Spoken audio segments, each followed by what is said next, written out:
femenino, antecedentes médicos, tiene diabetes tipo 2 hace 10 años, hipertensa, me manejo con losartán, dislipidemia, me manejo con atorvastatina y obesidad en 32. Motivo de consulta, acude por mal control de glucosa a pesar del tratamiento con metformina y dieta. Sin embargo, estamos con valores inadecuados. Refiere sentirse fatigada, aumento de la sed y micción. Estamos hablando de polidipsia y poliuria, ¿no? Historia actual. Paciente viene tomando metformina de 1000 miligramos 2 veces al día. Sin embargo, en los últimos 3 meses, la glicosilada ha aumentado de 7.5 a 9.2. Entonces hay que tener en cuenta que yo tengo que tener en un paciente diabético valores en tope de control de glucosa en ayunas, glucosa postprandial y hemoglobina glicosilada. En este caso el valor tope de hemoglobina glicosilada, que es el único que me están ofreciendo, no está en el valor de control, está más bien en un 9.2 y del basal antiguo más bien hemos visto un incremento. ¿Qué nos mide la hemoglobina glicosilada? Nos mide valores anteriores con un mínimo atrás de 3 meses. Entonces hay totalmente un inadecuado manejo, ¿no? A pesar del medicamento. Ella reporta adherencia al medicamento, es decir, que sí toma la medicina. Sin embargo, a pesar que toma la medicina, hay problemas con ¿quién? La dieta, que es lo que ocurre más frecuente con nuestros diabéticos, y hace ejercicio regularmente debido a un dolor crónico articular. Eso también va a limitar su actividad física, más el tema de la obesidad probablemente no lo realice tan adecuadamente. 140-85 valores de presión arterial están dentro del control para la edad que es adulto mayor. 76 de frecuencia cardíaca, 18 respiratoria, 36.6 de temperatura. Mide 1,60 m, pesa 85 kilos. Sí tenemos aproximadamente más de 15 kilos adicionales. Su IMC en 33.2. Cardiopulmonar normal, es decir, solo es una hipertensión, no hay otras complicaciones aparentemente, abdomen blando, no doloroso y leve edema a nivel de los tobillos.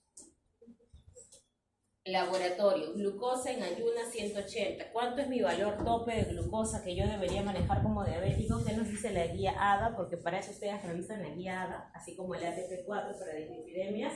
Nuestro valor tope en este caso no debe exceder un valor mayor o igual a 140, ¿ya? Mayor o igual a 140. Entonces, la glucosa en este caso en ayunas está controlada, no está controlada. Hemoglobina glicosilada lo habíamos visto, tampoco 9.2.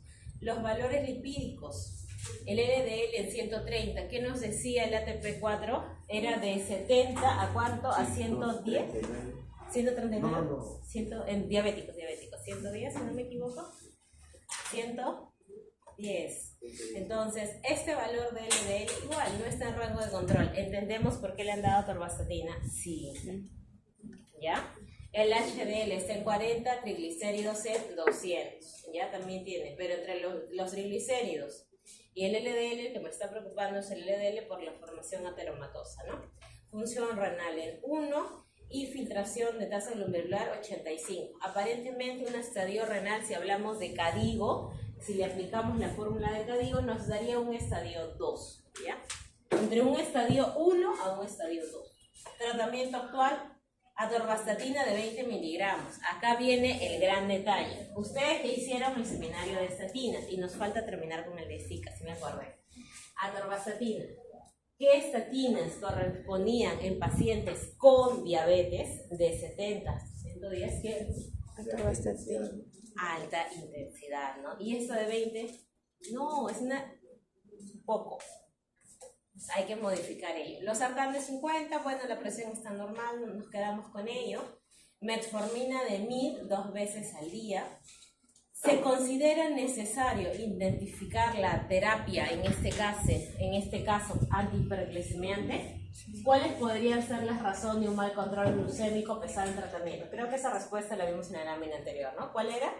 El tema de que no cumple la dieta y que el ejercicio es regular. ¿Por qué? Por su problema crónico articular. Ahí están las respuestas. ¿Qué opciones de antihiperglicemiantes adicionales serían adecuadas en este paciente considerando la comorbilidad y factores de riesgo?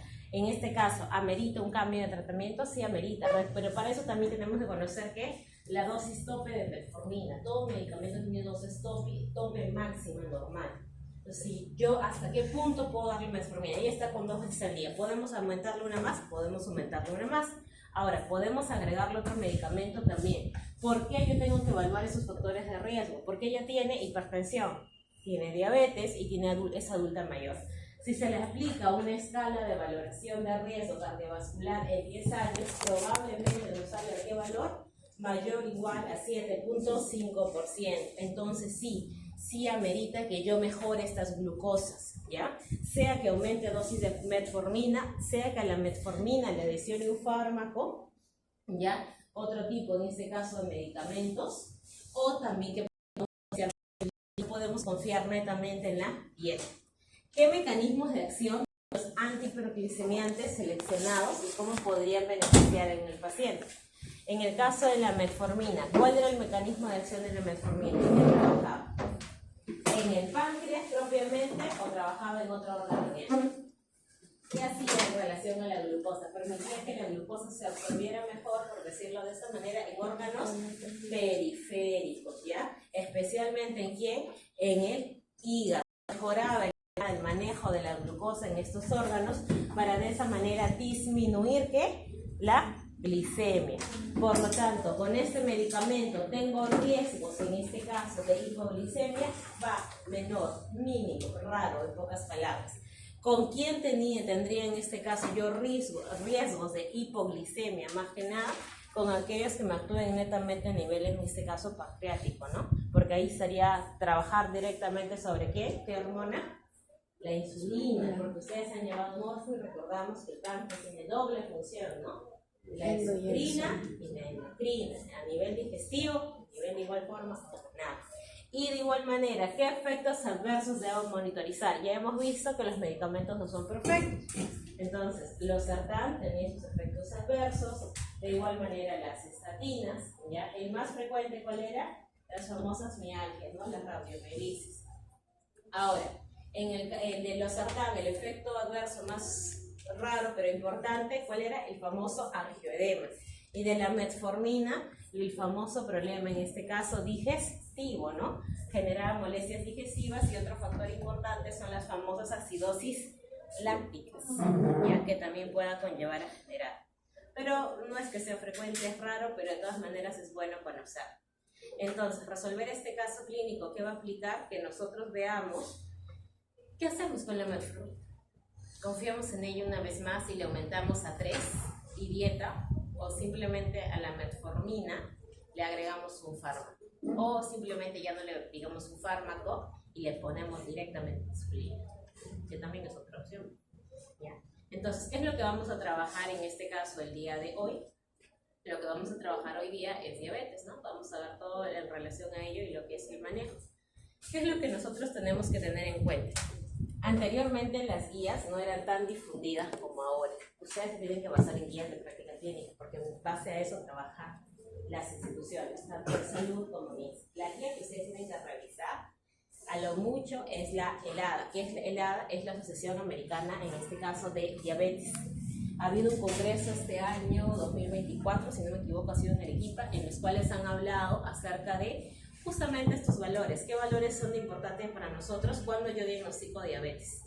¿Cuánto es mi punto de corte laboratorial, además de la sintomatología clínica, para yo poder hablar de diabetes? ¿Y cuántos son mis valores de control en relación a diabetes? Y también metformina y usos, porque la metformina también tiene un límite. La metformina se relaciona mucho a qué función. La mayoría de fármacos, ¿por qué vía se excreta? Vía renal. Entonces, ¿cuál va a ser mi contraindicación en pacientes con insuficiencias renales F? En este caso, grado 3. Si el paciente tiene ese problema, no le vas a seguir dando metformina, tienes que cambiarle el medicamento, ¿ya? Entonces, acá este es un cuadro de resumen para ustedes acerca de lo que es diabetes. Ustedes han conocido, les están presentando las formas más comunes de diabetes. ¿Cuáles son? Diabetes tipo 1, diabetes tipo 2 y la diabetes gestacional. La diabetes gestacional, ¿cuándo se presenta? A partir de la semana 20 de gestación. Por eso parte del control prenatal es tomarle a la gestante sus pruebas de valoración de test de tolerancia a la glucosa, la famosa prueba de O'Sullivan, ¿ya? Entonces hay que tener en cuenta ese detalle con lo que es la diabetes gestacional, y de acuerdo a ello vemos el tema de manejo, de presentar en este caso estos valores positivos, ¿no? En estas pruebas, en este caso, nos habla de cuándo debemos dar tratamiento. En el caso de la diabetes gestacional, nos habla, esta prueba tiene el valor de glucosa basal, glucosa en este caso a la hora de la ingesta y glucosa a las 2 horas de la ingesta. Es una prueba que dura aproximadamente entre 2 a 2 horas y media. Entonces, ¿cuánto debería ser en este caso mi valor antes en ayuno? De 95, ¿no es así? Eso sería mi tope, de 95 menos, en una gestante. En el caso posterior a 1 hora postprandial, estamos hablando con un punto de corte de 140 y a las 2 horas, en este caso, nos pone de 120. Si el valor se excediese a estos rangos, estaríamos nosotros hablando ante un problema de diabetes gestacional, ¿ya? Se debe de tratar porque genera problemas, en este caso también en el recién nacido. ¿Qué problemas? El más frecuente, la macrosomia fetal, ¿no? Por eso es que a todo bebé macrosómico siempre le toman ¿qué test? De hipoglicemia. Como ustedes saben, neonato, van a ver en sus rotaciones que todo bebé que pesa mayor o igual a 3,800, lo primero que pide el neonatólogo es su prueba de glucosa, ¿no? Les hace sus pruebas rápidas, su hemoglucotest. ¿Y por cuánto tiempo? Por las primeras 24 horas. ¿Y cuál es la indicación que dan además del hemoglucotest? Llévalo con la mamá siempre y cuando no haya complicaciones para ninguna parte, para que inicie la lactancia materna lo más pronto posible, por el tema de los requerimientos energéticos que son más altos y tienen mayor riesgo hipoglicémico por el tamaño. Ahora, las dos diabetes que ustedes también ya la conocen y de seguro la han visto en fisiopato u en otros cursos, ¿no? La diabetes tipo 1, que es de carácter ¿de qué? Inmunitario, ¿no? Es aquella en la cual hay una destrucción, en este caso, ¿de qué tipo de células? De las células beta del páncreas, ¿no? Porque habíamos visto que tiene 2 funciones, ¿ya? Entonces, por lo tanto, ¿a qué edades se va a producir? A edades tempranas. Acá hablamos de infancia, adolescencia.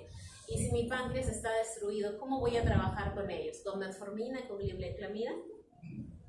No, con ellos trabajo. ¿Cuál es mi eje de tratamiento principal con ellos? La famosa insulina con todas sus variaciones, ¿no? ¿Recuerdan la primera clase de fármaco cuando vimos la comparación en relación a lo que son sus tiempos de efecto? De la insulina NPH, de lo que es la insulina en este caso rápida, la ultra rápida que era la Rispro y la que era muy lenta que era la glargina, y solo se reservaba la glargina para pacientes responsables, nada más, porque era de una sola dosis. Ahora, de igual manera tenemos para cerrar la diabetes tipo 2. La diabetes en este caso tipo 2 es la más frecuente, la que encontramos en población llano. Antes decíamos, a ti cuando hace 10 años cuando estudiaba también medicina, nos decían que eran adultos, ¿no? Ahora ya no decimos adultos. ¿Por qué? Porque la diabetes tipo 2 la encontramos en jóvenes, incluso en adolescentes. ¿Por qué? ¿A qué se relaciona la diabetes tipo 2? A la comida. Entonces, mientras más pequeño lo expongas de manera temprana a obesidad, a harinas refinadas, a grasas, entre ellos, más tempranamente estás comenzando en este caso a hacer que el páncreas haga mayor esfuerzo. Y lo que deberías ver una diabetes tipo 2 a los 40, 45, lo ves antes, propiamente, ¿ya? Por eso acá te pone generalmente mayores de 30. Las causas netamente alimentarias y cuáles de igual forma el manejo. En el caso de la diabetes tipo 2, de igual forma, ¿no? El manejo es insulina, pero antes nosotros de hablar insulina y de estas medidas, ¿de qué tengo que hablar yo? Vía oral. No, la dieta sí es importante, la dieta aplica para los 3 casos. Eso sí, la dieta, la actividad física. Pero ¿cuál es la diferencia? En diabetes tipo 1 yo inicio con la insulina y en diabetes, en este caso tipo 2, yo inicio ¿con qué? Con la vía oral. Podemos empezar también con insulina. Por ejemplo, en una diabetes tipo 2 que me inicia con una crisis hiperglicémica que son mayores o iguales a 300, yo tengo que iniciar insulina. Y puedo iniciar insulina y de la mano lo que sea. No, porque van a haber diabetes que no responden bien a los necesitas insulina. También puede ser. Pero en una diabetes tipo 2, además de la insulina, recordar que no solamente usamos insulina, usamos también otros fármacos que van de la mano. Ahora, si los fármacos no me ayudan, me contribuyen, o hay problemas como mencionamos, ¿no? De comorbilidades, ¿podemos usar directamente insulina? Sí podemos. Por ejemplo, como te decía, ¿no? En las crisis hiperglicémicas, yo no uso vía oral. Usamos de frente insulina R o en este caso, rápido. Incluso los tratamientos han variado tanto que ahora la insulina R es parte del esquema de tratamiento de consulta externa para aquellos diabéticos que no manejan bien las glucosas postprandiales, que les indican, ¿no?, colocar 1 o 2 unidades. Ahora, los signos y síntomas, igual manera ustedes lo conocen, ¿no? Las famosas P, ¿no? Poliuria, polidipsia, polifagia y la que es la baja de peso. Exactamente. Entonces, de lo que estaban, por decirlo así, antes todos llenitos de un momento a otro. Ajá, exacto. ¿Cuáles son en este caso los órganos llanos, los órganos de daño? Te recordamos que en diabetes teníamos 2 complicaciones, ¿no? Las microvasculares y las macrovasculares. Entonces, eso es el aviso de seguro en fisiopatía. Dentro de lo que es lo macrovascular, ¿quiénes estaban? Exacto, los famosos IMAs y los famosos, en este caso, ACVs, ¿no? Los stroke. Y dentro de lo microvascular, las retinopatías. Entonces, las famosas retinopatías, de igual manera, ¿cuál era otro problema? Sensibilidad, ¿no? Los famosos adormecimientos, que algunos le denominaban las polineuropatías, ¿no? Algunas son de guante y calcetín, ¿ya? Entonces, aquellas en las que las manos sienten este adormecimiento. También compromiso de ¿qué? Microvascular. Y nos falta otra más, la renal, ¿no? El riñón. Y de eso lo evaluamos a través de ¿quién? De la microalbuminuria. Por eso ustedes tienen que manejar que hipertensión y diabetes es obligatorio pedirles el perfil anual.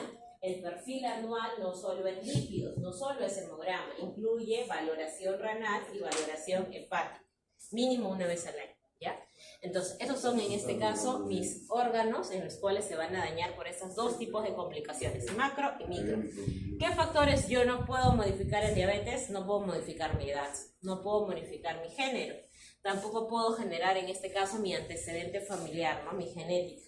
Eso lo vemos mucho en nuestras diabetes tipo 2, cuando tenemos en este caso padres, abuelos que tienen esta enfermedad, tenemos la posibilidad de corregirlo si tenemos. En el caso de diabetes tipo 1 sí es un poco más complicado, como le digo, porque sí hay un factor genético mucho más predisponente e inicia a edades tempranas. Segundo, nos habla también del famoso síndrome ovario poliquístico, ¿no? Los ovarios poliquísticos, que es la presencia de obesidad, acné y hirsutismo, también conlleva problemas en relación a la glucosa.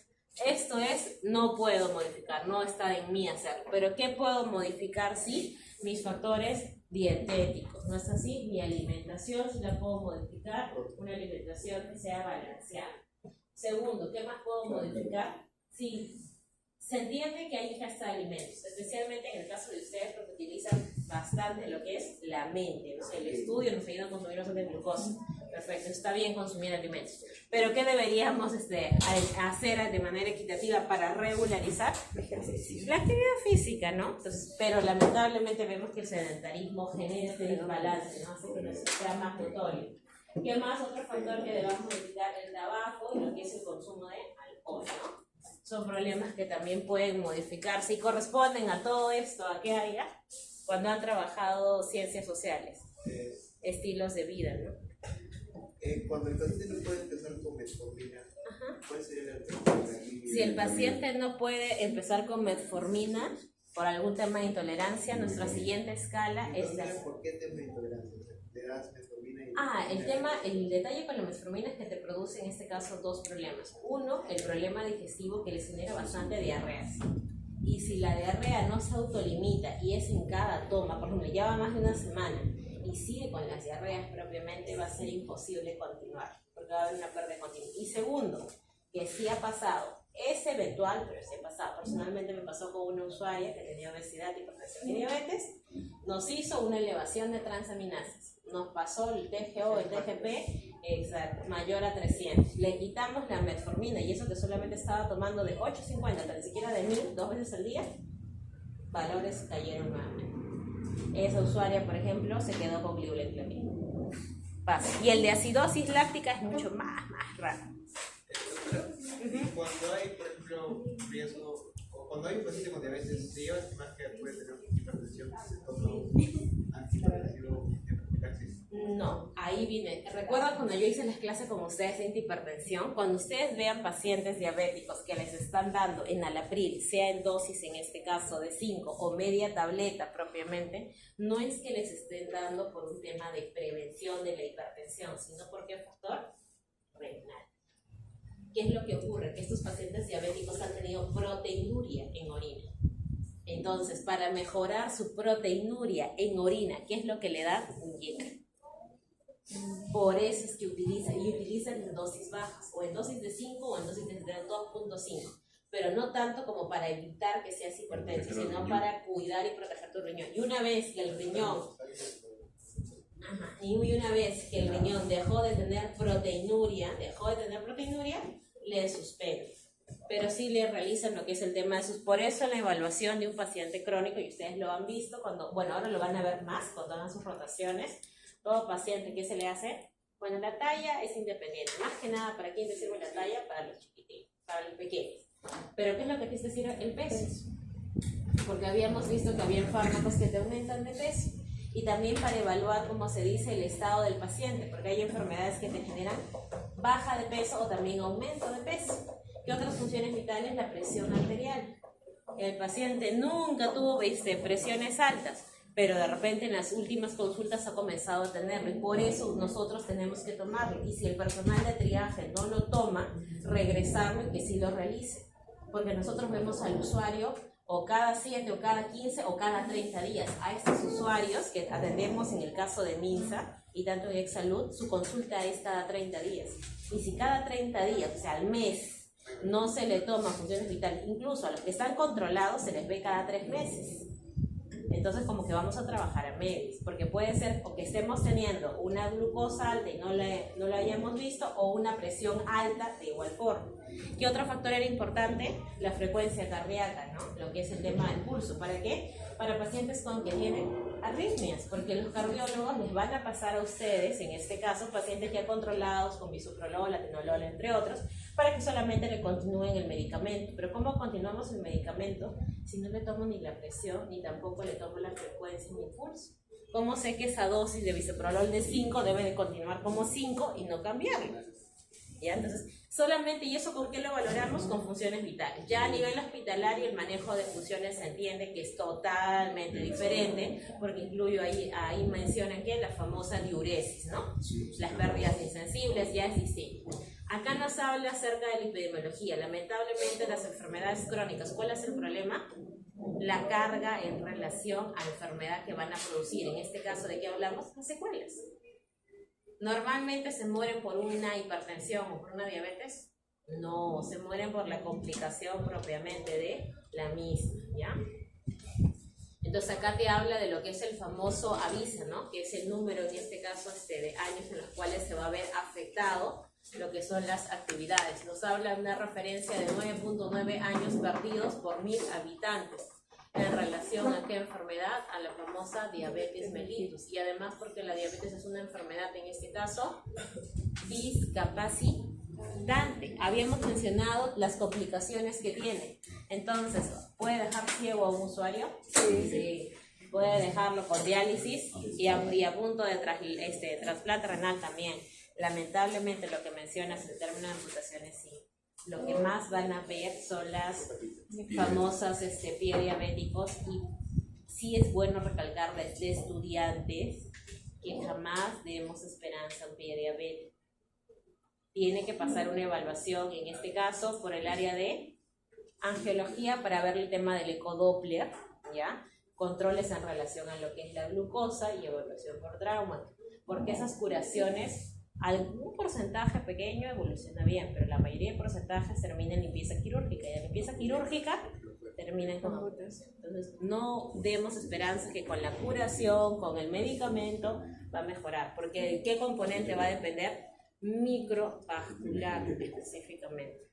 Acá nosotros hablamos de lo que es la famosa insulina, ¿ya? La glucosa, en este caso, es el principal secretagogo de la insulina, y esta secreción de la insulina, de igual forma, está mediada ¿por qué órgano? ¿Por qué? Por el páncreas. ¿Por qué tipo de células? Por las células beta. ¿Y las células alfa de qué se encargaban? Glucagón, exacto. ¿Y qué hacía el glucagón? Lo opuesto, ¿no? A lo que hace la insulina. Si la insulina se encarga de regularizar la glucosa y bajarla, en este caso el glucagón se encarga de lo contrario, ¿no? Aumentar en este caso. Acá están las células beta, la insulina, las células, los canales que van a intervenir.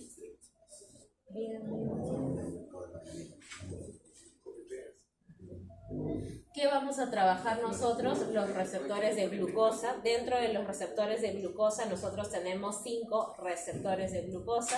Los tipo 1 que se encuentran en todos los tejidos, en especial en el cerebro y lo que son los eritrocitos. Recordar por qué el cerebro, porque usamos en este caso bastante lo que es el tema de la mente, ¿no? Eso nos permite estar despiertos. Por eso cuando tenemos bajas de glucosa estamos cansados, somnolientos, ¿no? Entonces nos es más difícil a veces tener ciertas dificultades. El GLUT2, ¿dónde se ubican? Las células beta propiamente el páncreas, riñón, hígado e intestino, ¿ya? El GLUT3, cerebro, placenta. El 4, músculo, adiposos. Y el 5, intestino y riñón. Es importante destacar el tema del intestino. ¿Por qué? Porque dentro de lo que son los targets que nosotros vamos a evaluar los grupos de las sulfuriúrias, los grupos de las biguanidas y el grupo de las famosas IDP4. Y hemos mencionado algunos GLUTs que trabajan a nivel del intestino. Y justamente estos IDP4 te van a trabajar la glucosa. ¿A qué nivel? Intestinal. ¿Cuál es la función de los GLUT1? Prácticamente captar la glucosa, ¿ya? Y llevarla ¿a dónde? A la barrera hematoencefálica. ¿Por qué? Porque hemos visto dónde se encuentra a nivel de cerebro. El GLUT2 regula la liberación de glucosa y lo que son aspectos de equilibrio, la famosa homeostasis de la glucosa. Cerebro y placenta, para lo que es neuronas y los tejidos, músculo y adiposo, es captada, en este caso la glucosa, pero por el empleo de insulina, ¿no? Por eso la importancia de esta hormona para poder regularizar. Intestino y riñón la absorben, pero bajo la fructuosa. Muy bien.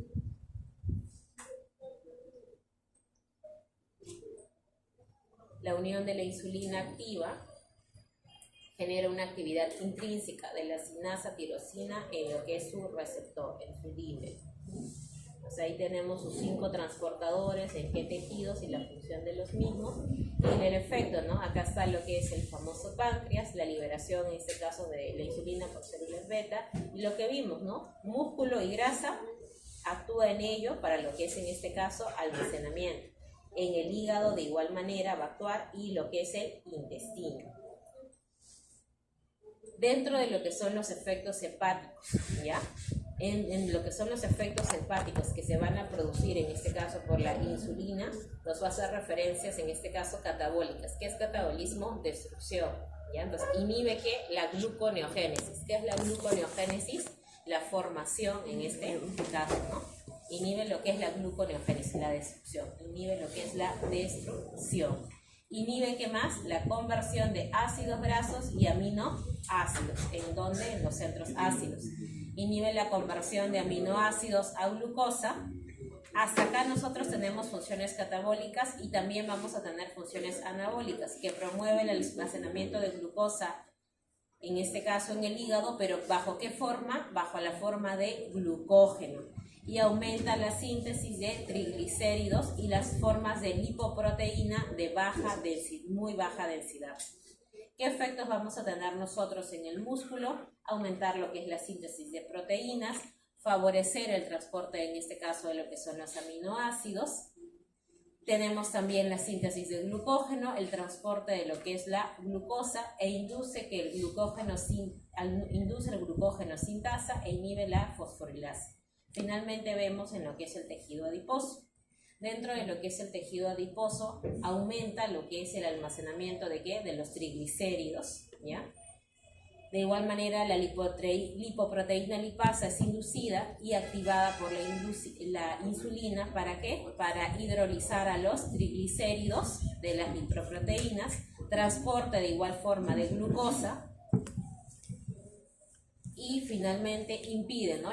Impide la lipasa intracelular. Entonces acá tenemos los efectos, en este caso, de la insulina en estos 3 órganos. ¿Por qué es importante conocerlo? Porque ahora vamos a hablar de algunos fármacos que van a interactuar con ella.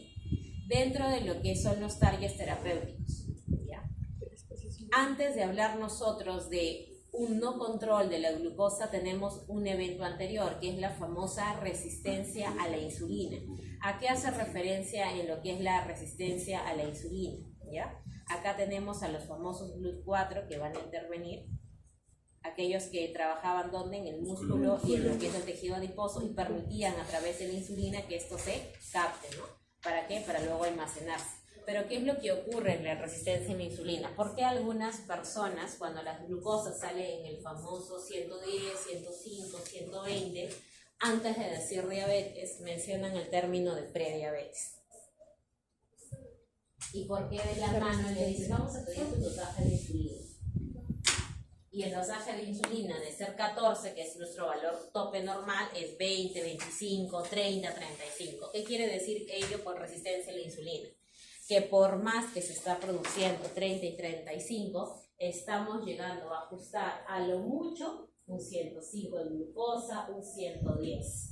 Entonces, ¿qué quiere decir? Que nuestro páncreas ya comenzó a trabajar adicionalmente. Y eso genera efectos en relación a lo que es una inflamación de este órgano propiamente. ¿Y qué ocurre si sigues trabajando en una célula? Finalmente termina ¿qué? Trófico. Ajá. ¿Hay células beta y hipertróficas? No, trófico en este caso no me refería a que genere el tema de una hipertrofia, sino finalmente termina ¿qué? En una fibrosis propiamente del órgano, por el mismo hecho del sobreesfuerzo que ha tenido al producir y sin embargo no logra, como se dice, cubrir estos valores. Es por eso que antes de una diabetes, que van a encontrar ustedes las famosas resistencias a la insulina, que son las prediabetes. Pero ¿cómo nosotros valoramos este diagnóstico? ¿Cómo nosotros sabemos qué es ello? Pidiéndole un dosaje de insulina. Si yo no le pido un dosaje de insulina, no voy a poder manejarlo. Es por eso que las resistencias a la insulina, ¿cuál es el fármaco de primera línea que se emplea además de la dieta y actividad física? Y solo se emplea por 6 meses y le hace sus controles. Emplean la metformina. Y solamente se lo dan por 6 meses, porque se espera que con ello podamos nosotros controlar y regularizar y bajar esos valores. Si estaba en 28, bajarlo a un 14. Si esa glucosa estaba en 110, bajarla en todo caso a un 90 o en todo caso a un 100. Y volverla, como se menciona, a sus valores normales. ¿Ya? Eso es lo que trabajamos nosotros cuando hablamos de prediabetes. ¿Pero qué ocurre? Que muchos prediabetes al final, tarde o temprano, terminan ¿en qué? En diabetes, porque no se logra cumplir. Uno, porque no hay una conciencia en relación a la enfermedad. Entonces, como va a haber problemas en lo que es en el proceso de lo que es la insulina para que se una a su receptor, ¿ya? Entonces va a haber problemas en ese sentido. Acá nos cataloga, ¿no? La insulina se une al receptor, pero hay problemas ¿con quién? Con la cascada de señales. Y eso va a permitir, por lo tanto, que la glucosa no pase a la célula. Y si la glucosa no pasa a la célula, va a continuar, en este caso, circulando y no va a generar el tema de proceso. ¿No se llega a dañar el endotelium directamente? La glucosa, en este caso, sí, porque no genera estados propiamente de disfunción endotelial inflamatorios, porque no se logra almacenar, no completamos estos procesos ni en músculo ni en tejido adiposo. Entonces el recirculamiento, esos estados de hiperglicemia que justamente nos cataloga acá, ¿no? Son estados que nos va a generar estos procesos inflamatorios. Y habíamos visto, ¿no?, que también contribuye también también a la formación de igual manera, ¿no?, de efectos en relación a lo que son los CDL-EDL, que te van a favorecer y te van a dañar más lo que es el endotelio. Ahora, entonces, esta resistencia a la insulina, ¿qué me va a conllevar? Estados de hiperglicemia. Este estado de hiperglicemia, por lo tanto, ¿qué voy a observar? Estados de hiperinsulinemia. ¿Qué va a ocurrir en el caso de lo que es el tejido adiposo? Aumenta lo que es la captación de glucosa, aumenta la lipogénesis, porque nosotros vimos anteriormente los efectos de la insulina en el tejido adiposo. Aumentaba el almacenamiento de triglicéridos y también lo que era la formación de lipoproteínas. ¿Y qué disminuye? La lipólisis, ¿ya? Entonces la destrucción de la misma. ¿Qué es lo que ocurre a nivel, en este caso, muscular? Aumenta de igual forma la captación de glucosa, la hiperinsulinemia, la síntesis de glucógeno, la síntesis de proteínas. Y en el caso del hígado vamos a ver una disminución de la gluconeogénesis, aumenta la síntesis de glucógeno y la síntesis de proteína. Los estados de hiperglicemia a nivel de lo que es el músculo nos disminuye la captación de la glucosa en la musculatura esquelética de tipo estriada. Y a nivel de lo que es el hígado, disminuye la glucólisis y aumenta en este caso la gluconeogénesis. ¿Qué estados de hiperglicemia? Ya, o sea, estados extras, valores elevados en relación a lo que es glucosa. Efectos, en este caso, de lo que es la disfunción de las células beta por el páncreas. Disfunciones mitocondriales, glucotoxicidad por los mismos estados de hiperglicemia, lipotoxicidad porque hay un aumento de formación de la misma, depósitos amiloides en los islotes de Langerhans, ¿ya? Y el estrés de lo que es el retículo endoplasmático.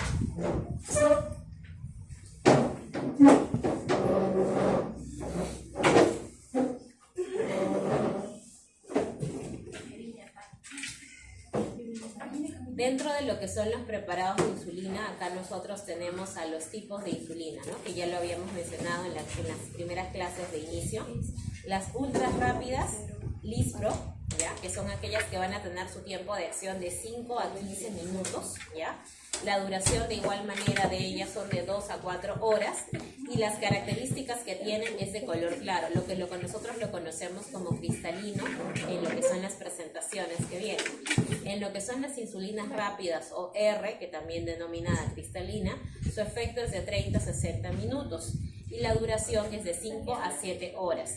Estas dos insulinas son las que ustedes van a observar más en el uso de urgencias. ¿Qué es lo que hacen con los usuarios que tienen crisis de hiperglicemia mayor de 300? Cuando tienen valores mayor a 300, muy aparte de indicarles una dosis de insulina R y observación, ¿qué más hacen? Hidratar. ¿Y ahí con qué lo van a hidratar? Con cloruro, ¿no? Con cloruro. Porque eso también es algo que ustedes van a ver. Bien, entonces, estas dos, ultra rápidas y rápidas, son para manejo netamente hospitalario, pero ahí viene la modificatoria, porque ustedes van a ver también recetas de consulta externa en las cuales vamos a utilizar la insulina R. Pero cuando usamos nosotros la insulina R, o en este caso las ultra rápidas, al momento, en este caso, de alimentos, ¿ya? Eso lo empleamos nosotros con lo que son el tema de alimentos. Cuando no hay un control de las glucosas postprandiales, es decir, el paciente está con insulina NPH, el paciente está con metformina y la glucosa postprandial debería ser menor o igual a 180. Sin embargo, en vez de ser un menor o igual a 180, está con 210, 220.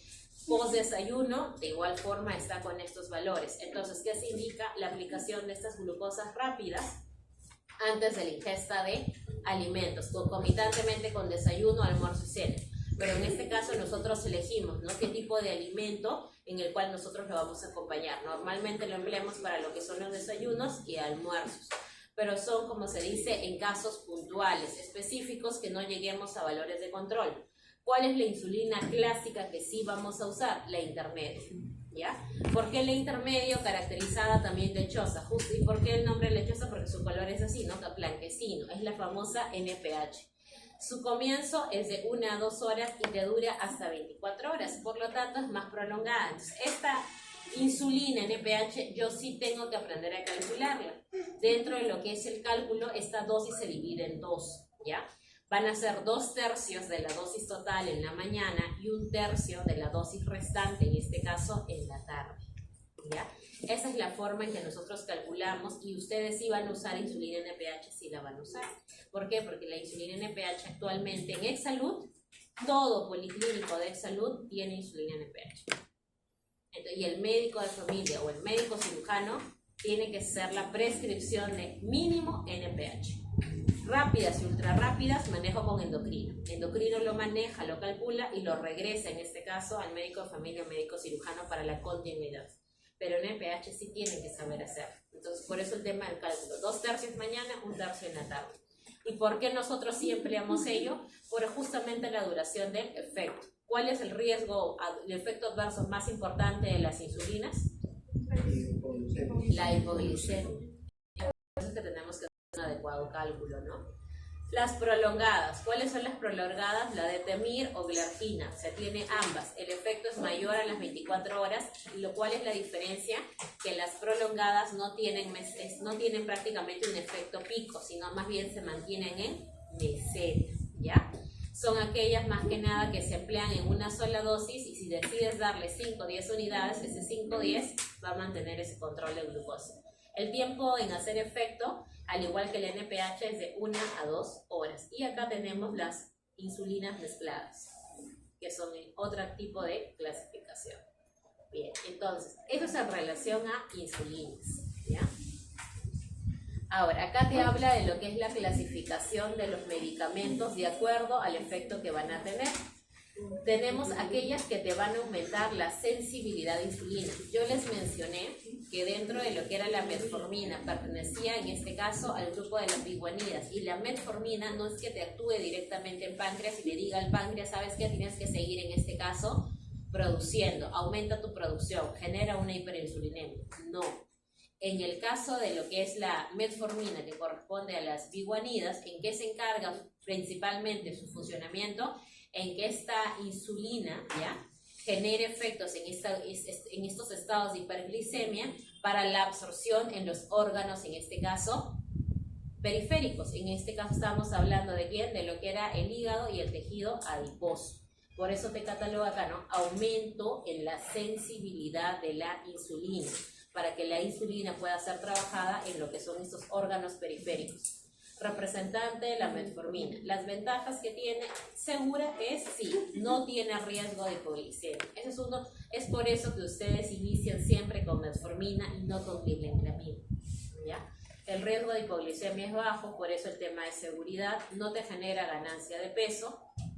Y bueno, los costos, ¿no? ¿Cuáles son las desventajas? Los que les mencioné, los efectos gastrointestinales, la acidosis lácticas que te pueda conllevar, y evitar en estados que te menciona renales, especialmente estadios renales de 3 para arriba. Y también problemas hepáticos, como les comenté, ¿no? Genera una elevación de transaminasas. Pero si un paciente ya tiene hepatopatía de base, no. Exacto, ya no. O sea, si ya sabemos que lo tiene, ya no. ¿Qué otro grupo de fármacos corresponde al aumento de los sensibilizadores de insulina? Las tiazolidonas, ¿ya?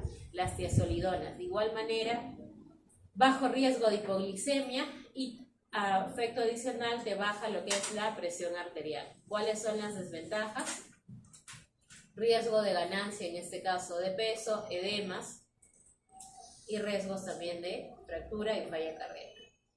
Aumento de la secreción de insulina. ¿A qué hace referencia el aumento de la secreción de insulina? Aquí sí hablamos netamente de la fuente de origen, ¿no? De lo que es la insulina, páncreas, células betas. ¿Quién tenemos como representante? A las sulfonilureas. Dentro de las sulfonilureas, la primera en este caso está la glibenclamida. La glibenclamida, que viene de ¿cuánto? Viene también en tabletas, ¿ya? Tabletitas pequeñas, en este caso de 10 miligramos, 5 miligramos, pero por más pequeñitas que sean, son buenas. ¿Por qué? Porque las glibenclamidas, en este caso, sí te van a generar ¿qué tipo de problemas? Hipoglicemias. Porque actúa directamente ¿en qué? En exprimir más. Al páncreas lo estimula a que siga produciendo más insulina. Exprime, presiona más, ¿ya? Ese es el detalle con ella, ¿no? Desventajas, hipoglicemia y ganancia de peso. Una asociación clásica que van a observar es la famosa metformina con glibenclamida. Es la asociación clásica que hay. Luego, dentro de otro grupo de ellos, tenemos aquí a las metilgliptinas, ¿no? Las metilgliptinas de igual manera se utilizan de forma postprandial, su acción de igual manera es rápida. ¿Cuáles son los efectos adversos? Al igual que la glibenclamida, ganancia de peso, riesgo de hipoglicemia. Luego también teníamos análogos de la GLP-1, ¿ya? Efectos, en este caso de ventaja, baja de peso, bajo riesgo de hipoglicemia, y de igual manera actúan a nivel de las células beta, porque estamos hablando de qué grupo de fármacos de acción directa en ella, ¿no? Efectos de desventaja. Dentro de la desventaja se asocia más los de análogos de GLP-1 a pancreatitis. Efectos gastrointestinales. Cada vez que hablemos de gastrointestinales, recordarle la metformina y no usar en insuficiencias renales. Y luego tenemos aumento de la sensibilidad de la insulina, aquellos que trabajaban directamente en la secreción de insulina, y finalmente disminución de la absorción de glucosa. Dentro de la disminución de la absorción de glucosa teníamos a los inhibidores de la alfa-glucoxidasa y a los inhibidores de la IDP4, aquí representante la saladiriptina, y los inhibidores de la SGLT2. Dentro de los inhibidores de la alfa-glucoxidasa, ventajas, no hay ganancia de peso, y desventajas más que nada gastrointestinal, ¿no? Meteorismo. Inhibidores de la IDP4, ventajas, baja de peso, tiene bajo riesgo de hipoglicemia, ¿ya? Y su efecto en este caso es más que nada a nivel intestinal. Efectos adversos, riesgo de pancreatitis. Y dentro de los inhibidores de la SGLT2, de igual manera, ¿no? Ventajas, la baja de peso, bajo riesgo de hipoglicemia, te aumenta la sensibilidad a la insulina en tejidos periféricos y también te baja la presión arterial. ¿Cuáles son los dos que te trabajan en presión arterial? CGLT2 y las tiazolonidonas. Tiazolonidonas y TGLT2. Desventajas. Te van a generar glucosuria, poliuria, incremento de la famosa polidipsia, ¿ya? Riesgos de infecciones bacterianas y fúngicas, ¿ya? Esos son los efectos adversos que te pueden generar los inhibidores de la LGT2. Acá van a hablar directamente de quién, de lo que son las biguanidas, ¿ya? Las biguanidas, acá tenemos un hepatocito, va a actuar la representante de la metformina, actúan a nivel del hepatocito porque su funcionamiento es en el hígado, porque va a actuar justamente a nivel de la sensibilidad de glucosa en este órgano, por eso es que es importante, ¿no? Que genera bloqueo del complejo de lo que es la cadena respiratoria mitocondrial. Entonces, ¿dónde va a actuar? A nivel de lo que son las mitocondrias. Efectos que te va a producir: disminuye la lipogénesis, disminuye la lipotoxicidad y disminuye lo que es la esteatosis, ¿ya? La esteatosis lo hemos escuchado antes. ¿Dónde lo hemos escuchado? En otras patologías hepáticas, ¿no? La famosa esteatosis hepática. Ver el uso de metformina con el hígado, porque como hablamos de insensibilidad de insulina, el hígado también llega a desarrollar un hígado cirrótico, hígado graso. Ya. Como que hay ¿el tratamiento va para los dos o es solamente para la diabetes? El tratamiento en sí más que nada va más que nada para lo que es el tema de la diabetes.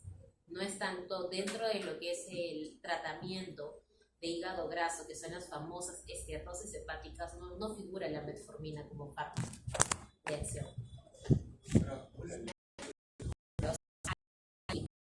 El fármaco de primera línea de opción para lo que es netamente hablando, solo hablando de esteatosis hepática, no. Se utiliza como esteatosis hepática, pero de manera conjunta como enfermedad, en este caso como diabetes propiamente.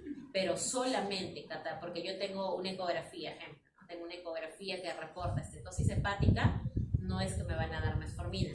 Si yo tengo una ecografía que me reporta esteatosis hepática, los famosos hígados grasos que son los NASH, ¿qué es lo que piden de la mano?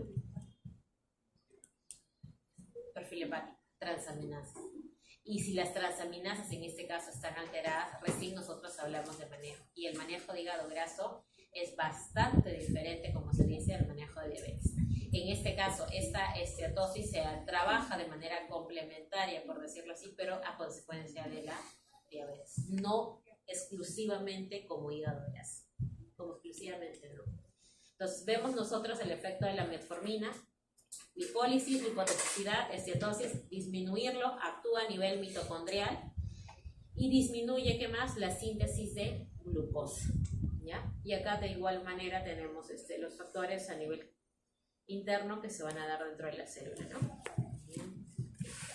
Biguanidas, metformina. Tenemos el efecto mitocondrial, disminuye lo que es el ATP, aumenta la AMP. Inhibidor débil de lo que es la respiración de las mitocondrias. En el hígado disminuye la gluconeogénesis. En el tejido, en este caso adiposo y muscular, aumenta la captación de la glucosa, ¿ya? Para que pueda en este caso ingresar, absorberse, ser parte del proceso. Y hemos visto que también actúa a nivel de ¿dónde? Los famosos perfiles lipídicos, ¿no? Las apolipoproteínas, los kilomicrones. A nivel del LDL, ¿qué ocurre? Disminuye. A nivel de los triglicéridos de igual forma y el VLDL. ¿Eso corresponde a quién? A perfil lipídico. Sensibiliza lo que es en este caso, lo que es la insulina, ¿ya? Producida por el páncreas. Toda esa insulina que produce el páncreas, lo que hace la biguanida es hacer que haya una mejor absorción. Por eso es que le dice al páncreas, como ven en la imagen, no lo fuerza a que siga produciendo más, sino que con aquellos 5 de insulina que produce, con aquellos 5 va a trabajar mejorando, como se dice, la absorción de glucosa para esos 5 de insulina. A nivel, en este caso, digestivo, disminuye lo que es la absorción, y a nivel, en este caso, de lo que es el plasma, ahí vemos el tema de la pregunta que mencionamos acerca si es que daña o no lo que es el endotelio y los vasos, disminuye la hiperglicemia, disminuye la glucosa a nivel plasmático. Aumenta la sensibilidad de la insulina en lo que son los tejidos periféricos, el hígado, la glucosa, por lo que te va a bajar al no permitir que haya más liberación de insulina. La glucosa basal y la glucosa postprandial, en este caso, debería mantenerse en control, y de esa forma evitamos que las hipoglicemias. Evita el hiperinsulinismo, ¿no? Y está de igual manera, acá reiteramos los 3 valores. A nivel intestinal, retrasa la absorción de glucosa a nivel de lo que es el intestino.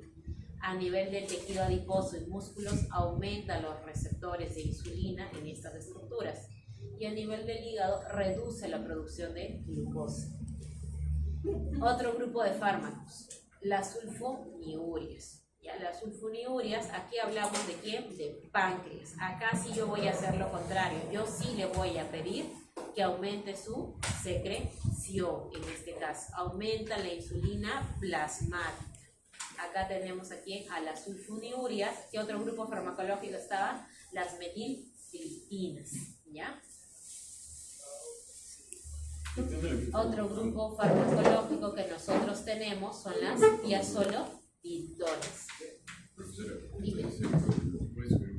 ambos actúan de la misma forma. Claro, sulfonilureas y metilgliptinas, porque esos estaban acá. Acá.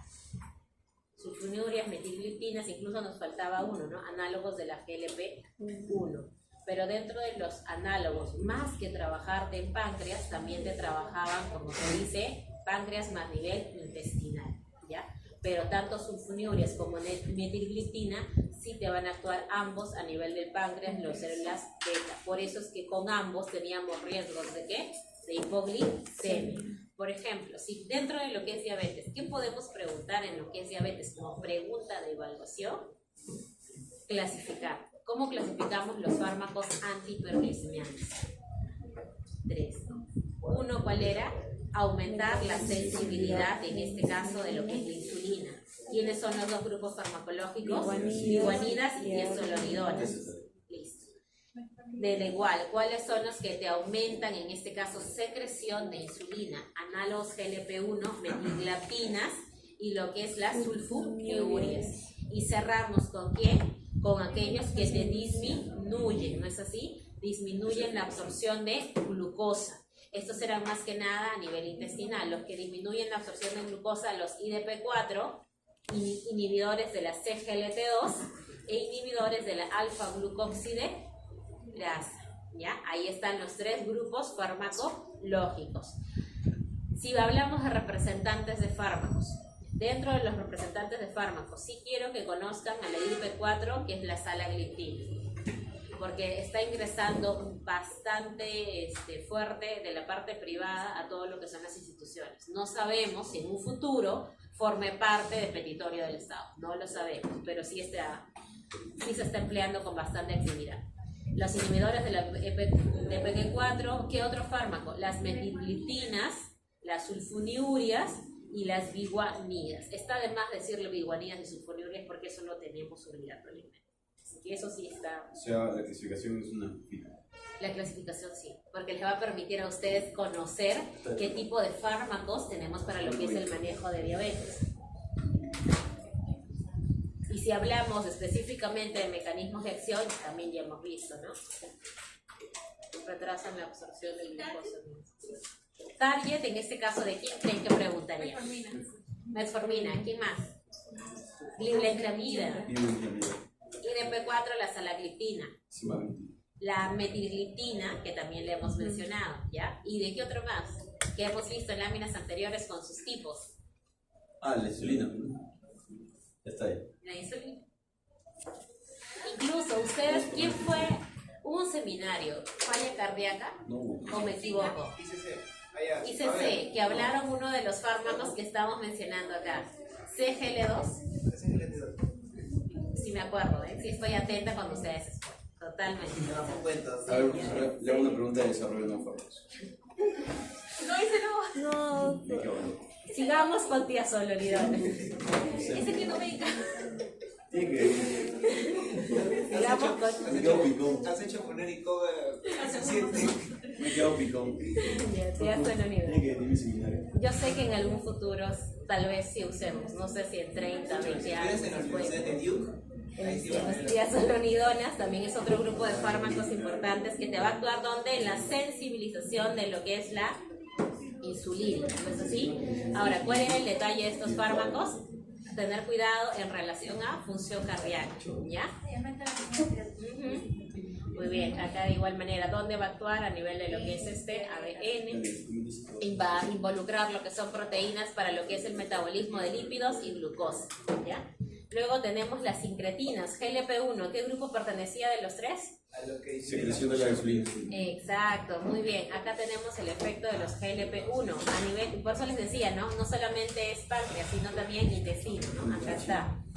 Estimula la secreción y síntesis de insulina. De igual manera va a retrasar, en este caso, los efectos, ya, en lo que es la captación de glucosa a nivel intestinal. Enlentece el vaciamiento gástrico, disminuye lo que es el apetito y aumento de lo que es la saciedad. Y a ver, dentro de lo que es las incretinas, ¿qué es lo que tenemos que resaltar?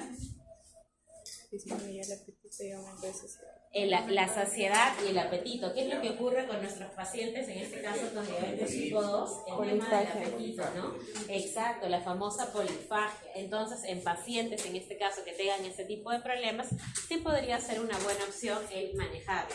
Pero recordando que pertenecen a este grupo, ¿no? Síntesis y secreción de insulina, y te actúa en este caso también a nivel central, en relación a lo que es saciedad y disminución de lo que es el apetito. Y no solamente su efecto se centra en ello, a nivel digestivo, enlentece ¿quién? El vaciamiento gástrico, ¿ya? Y por lo tanto va a haber acción a nivel intestinal. ¿Qué es lo que ocurría a nivel del intestinal? Se retrasaba lo que era, en este caso, lo que es la absorción de la glucosa a nivel del intestino.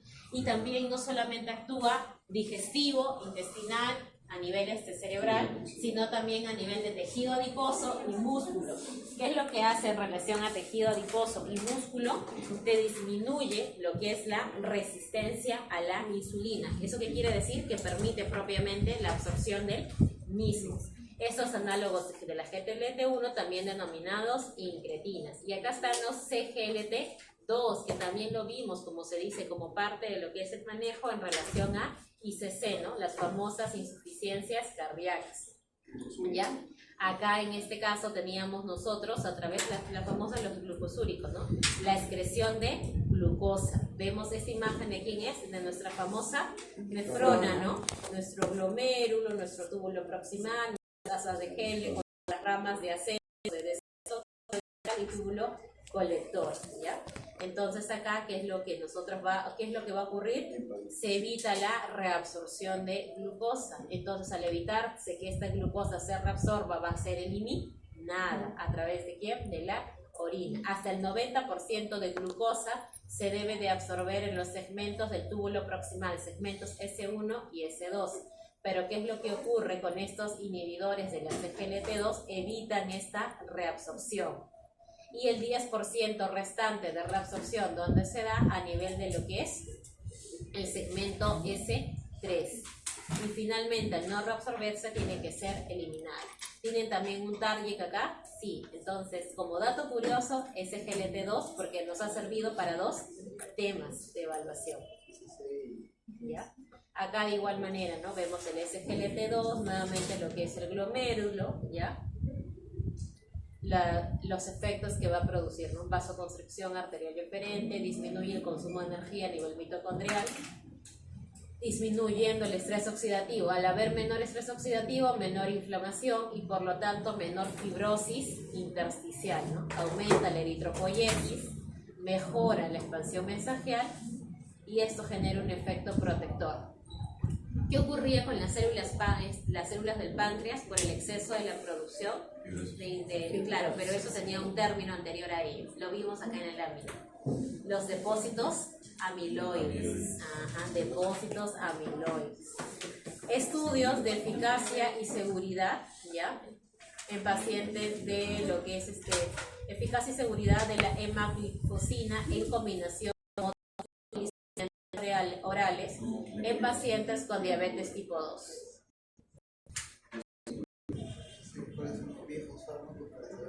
Acá cataloga que es un buen uso el tema de lo que es mezclar, ¿no? Este tipo de medicamentos por el tema de seguridad. Ahora, ¿qué es lo que nosotros tenemos que conocer de estos medicamentos y lo que sí o sí necesito que en este caso aprendan? De la glibenclamida está de más decir su mecanismo de acción porque ya lo hemos visto y su clasificación. Pero independientemente de ello, ¿qué necesito que conozcan como efecto adverso de la glibenclamida? La hipoglicemia. Por favor, hay que tener cuidado, porque les va a pasar. Pasa que por más que tomen glibenclamida, por eso ustedes tienen que tomar los valores de control. ¿Cuáles son en este caso los valores de control? Sus famosas glucosas. Yo no le puedo decir que sigas con glibenclamida si no tengo un valor de glucosa control que esté realmente menor a 140. Porque si está con 90, si está con 80 y le sigo manteniendo glibenclamida mañana, tarde y noche, voy a terminar con una hipoglicemia, más aún si es adulto mayor. Punto importante, la glibenclamida, efecto adverso importante, hipoglicemia. Por lo tanto, ¿qué monitoreo en cada consulta? Glucosa. Ese paciente tiene que venir con su glucosa al mes cada vez que lo vea, ¿ya? Eso sí. Y otro factor importante era el tema del aumento de peso, ¿no? Que te podría generar. Dentro de las contraindicaciones, en este caso, en quienes no lo vamos a dar, está de más decir que en los diabéticos tipo 1, ¿no? Porque ahí la falla directamente es. Entonces, hablar que vamos a darles glibenclamida, que vamos a darles cuáles son los otros, las metiltriptinas, es no válido. ¿Y cuáles eran los otros? Los análogos también, ¿no? También. ¿Por qué? Porque no es que no haya páncreas, sino que el páncreas ya está disfuncional. ¿En quién más no van a dar glibenclamida? En pacientes con insuficiencia hepática y renal. Si el paciente tiene insuficiencia hepática y renal, es en vano que le den. No vamos a tener problemas porque no va a haber problemas en este caso en lo que es el metabolismo y excreción del medicamento, ¿no? Luego, este medicamento, glicacina, no, pasamos. Sí, está naltrexona tampoco, no. Metformina, de hecho. ¿Con qué efecto tienen que quedarse acá? El tema gastrointestinal, especialmente las diarreas, porque sí vienen con ello, ¿ya? Las diarreas, el otro efecto, ¿cuál era? La acidosis láctica, lo que son las famosas elevación de las transaminasas, puede pasar. Y otro factor importante, no hemos preguntado y hablado de ello, la deficiencia de vitamina B12, ¿ya? Deficiencia de vitamina B2. Entonces hay que tener en cuenta porque si el paciente tiene ese problema, lo podemos contrarrestar y arreglar, sí, con el tema de suplementos, ¿ya? Pero sí, esos son los efectos adversos que yo debo de conocer. Y acá tengo los manejos. La metformina, a diferencia de la glibenclamida, no solamente es ventajoso porque no te produce hipoglicemia, sino por la ganancia de peso. Y por eso lo damos en la resistencia a la insulina. No solamente para controlar esa glucosa, sino también por el tema de peso, ¿ya? Ayuda a bajar de peso y también de igual manera nos pone manejo también de qué otro factor, el ovario poliquístico. Por eso en ginecología, cuando se maneja ovario poliquístico, también manejan metformina. ¿Por qué? Por las resistencias a la insulina. En quienes no debo de dar, insuficiencia renal, ya hemos visto, punto de corte RC3, y en pacientes con insuficiencia hepática, ¿ya? ¿Y qué otros más? Alcoholismos crónicos, ¿no? Porque ¿qué ocurre con el alcoholismo? Daño Daño hepático. hepático, ¿no? Entonces igual, ¿no? No podemos. Tiazolonidonas. Dentro de lo que son las tiazolonidonas, la pioglitazona, ¿ya? De igual manera lo empleamos para diabetes mellitus tipo 2, síndromes metabólicos, efectos adversos, reabsorción ósea. Por eso es que tenemos que tener cuidado con quién en riesgos de fracturas. Si yo tengo una mujer con osteoporosis y diabetes, ¿le voy a dar una tiazolonidona? No. No. Entonces podríamos preguntar eso como un tema de contraindicaciones para conocer si no. Si se les viene, por ejemplo, a ustedes un caso clínico de una paciente con osteoporosis, diabetes e hipertensión y está con glucosas en ayunas mayor o igual a 180, diagnosticada recientemente hace 2 meses con 180, ¿qué fármaco iniciaría? Ya, metformina, ¿qué más? Ya, está bien, le da metformina. ¿Y qué contraindica? Si tiene osteoporosis y diabetes. Pioglitazona. Exacto, por el efecto adverso. Y ahí van 2 fármacos. Muy bien, les falta uno. Y hipertensión. Insulina, no. De frente, Juanito. Contraindicado. Tolerancia de frente. Ah, pero tiene hipertensión también. No, dije que tenía osteoporosis y tiene diabetes. Mujer de 55 años y le han diagnosticado hace 3 meses lo que es diabetes mellitus y está con glucosas en ayunas mayor o igual a 180. ¿Qué le damos? Además de, ya, está bien, le damos metformina. ¿Y si no funciona la metformina? Glibleclamida. ¿Y qué podríamos contraindicar? La tiazolonidona. Y si dentro del justificante que ponemos, exactamente por el riesgo alto de fractura, porque ya tiene esa paciente osteoporosis, porque ya se está catalogando dentro del caso clínico que tiene ese diagnóstico, ¿ya? De igual manera, ¿dónde no lo damos? Hepático, ¿ya? Enfermedades hepáticas y algo que vimos, ¿no? Insuficiencias cardíacas. Habían 2 grupos de fármacos con los que teníamos que tener bastante en cuenta ello, ¿no?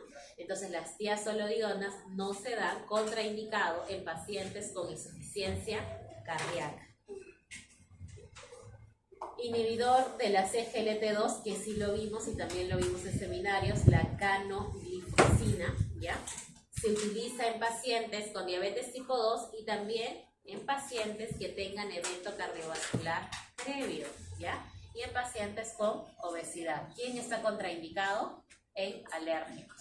Entonces, yo tengo un medicamento para la diabetes en un paciente, en este caso, con un problema cardíaco anterior, pero también tengo un medicamento que sí, que son las tiazolonidonas, que si tiene falla cardíaca no debo de dar. Entonces, ahí ya vieron porque hay 2 grupos farmacológicos, tiazolonidonas y CGLT2. Acá de igual forma tenemos que los efectos adversos, ¿no? Dentro del efecto adverso era lo que era la hipotensión digestivos, más que nada estreñimiento, dolor abdominal. ¿Y cuál era el mecanismo de acción de los CGLT2? A nivel renal, exacto, a nivel de evitar la reabsorción de lo que es la glucosa. Es por eso que esta glucosa se terminaba excretando, se actuaba a nivel de qué túbulo contorneado, en este caso proximal, tanto en el segmento 1 y 2, donde se daba el mayor porcentaje de reabsorción. Ahí tienen su taller con su mecanismo de acción. Acá hay otro fármaco, canoglifosona y la dapaglifosina. Cualquiera de los 2 que cataloguen es válido, ¿ya? Si es que se les preguntase cuál es el fármaco para lo que es el manejo de diabetes en paciente con ICC, ¿ya? Es una pregunta prácticamente abierta y la respuesta es lineal, ¿no? ¿Cuál sería la respuesta? Tenemos un paciente con diabetes mellitus, ¿ya? Que cursa con falla cardíaca, o sea, insuficiencia cardíaca crónica. ¿Cuál sería el manejo para la diabetes? En este caso. Dapaglifosina y metformina. Claro, ahí lo que podríamos, el título en general, ¿cuál sería? Inhibidores de la SGLT2, y ahí pueden catalogar cualquiera de los 2, ¿no? O sea, mencione usted un grupo farmacológico y su target respectivo. Si solamente se les está mencionando, mencione usted un grupo farmacológico y su target, solamente tienen que centrarse en colocar inhibidores de la SGLT2 y cuál es su mecanismo de acción, en este caso en la nefrona. Y si ustedes desean, entre paréntesis, pueden colocar estos 2 nombres. porque se les está preguntando grupo farmacológico. Ya, exactamente, grupo farmacológico. Que ustedes digan, ya la familia hicieron bastante porque conocen la teoría, conocen el concepto de ello. Incluso acerca de la daptoglifosina, nos menciona que dónde debería emplearse en ICC sintomáticas con fracción reducida. Entonces, entre los dos, creo que el más adecuado es este. El otro era solamente si tienes un evento previo, pero no te detalla más como el detalle. Entonces, ya con esos dos nos quedamos. Análogos, en este caso de las GLP-1, lo leen, lo revisan, ¿ya? No lo van a ver. Este sí, por eso les decía que sí teníamos que ver, porque a niveles de esta, probablemente, quién sabe, ¿no? En un par de años ingresa en petitoria del Estado, pero lo tenemos. De manera comercial, ya se usa oficialmente en varias áreas. La vidagliptina, ¿ya? ¿Que era con quién? Con los inhibidores de la IDP4. ¿A qué familia pertenecía? Disminuida la absorción. Bien, disminuidas de la absorción, exacto. Entonces acá, ¿por qué les decía que ha entrado y por qué es importante? ¿Dónde lo empleamos en diabetes tipo 2? La metformina, según nuestra guía de práctica clínica ADA, es nuestra piedra angular para diabetes tipo 2 como monoterapia, así como el losartán o el enalapril. Y ya de acuerdo, si es que no mejoraba, yo lo iba añadiendo según los medicamentos. ¿Por qué les digo que la vidagliptina ha entrado con cierta fuerza? Porque observamos este detalle. También puede... Exacto. No solo, o sea, ahora ya te están dando la opción de que no solamente puedes iniciar con metformina como primera línea, sino puedes emplear una línea alterna como monoterapia, que es la vidagliptina. ¿En qué casos? Que acá te pone, ¿no? En aquellos que la metformina no sea adecuado. Es decir, por ejemplo, ese paciente de metformina que consume y tiene, exacto, problemas del tracto gastrointestinal continuos, podemos cambiarlo por este sí. Paciente que se le dio metformina y te hizo un problema, en este caso de transaminasas, podemos darle sí. ¿Y cómo yo sé si me quedo con este medicamento como monoterapia? Control de glucosa. Si la glucosa me sale bien, dime. ¿Y la glucosa usted utiliza, por ejemplo, ¿Helada? No, usted utiliza las 300. Ah, ya. Y hay otros que utilizan 7%, 9%. Ah, ya, eso es lo que justamente les voy a poner acá en clase. Yo lo que me he dado cuenta es que a diferencia de la clase del ciclo anterior, no les han puesto lo más importante. Son 144 días, no sé, 60 y esta. Sí, es que en esa diapo está helada. ¿Cómo podemos hablar de diabetes si no sabemos el diagnóstico de diabetes? Porque el diagnóstico de diabetes es con punto de corte laboratorial. Y de igual manera, ¿cómo yo sé que la vidagliptina le está haciendo bien? Si me trae un 140, ¿qué le digo? ¿Que le aumento la dosis, le agrego mileglamida? No. Entonces yo necesito saber como diabético cuál es mi valor normal. Entonces eso es justamente lo que les voy a bajar la guía y le van a tomar foto a ello porque eso es lo que tienen que manejar. Porque el caso clínico que les voy a catalogar es por ello. ¿Y por qué lo tienen que manejar? Porque ustedes hacen rotaciones, en este caso hospitalaria, en el siguiente ciclo. Y cuando ustedes roten medicina interna o endocrino, lo primero que les van a preguntar es eso. El paciente está con metformina y tiene una glucosa en 180. ¿Está controlado o no está controlado con la metformina? Y van a escuchar ese ADA, ese ATP4, ese AJA, cuando ustedes manejan hipertensión, lo van a escuchar porque es lo que ahora trabajamos nosotros a nivel institucional. Yo no puedo decir que a mi criterio o que tal hospital lo emplea, no, porque son guías ya estandarizadas a nivel internacional, ¿ya? Entonces ahorita les voy a buscar una guía para que lo puedan ver. Entonces ahí tenemos la vidagliptina, tenemos otro. Entonces en ese caso clínico que pusimos, ¿ya? Que pusimos nosotros podríamos haber puesto metformina,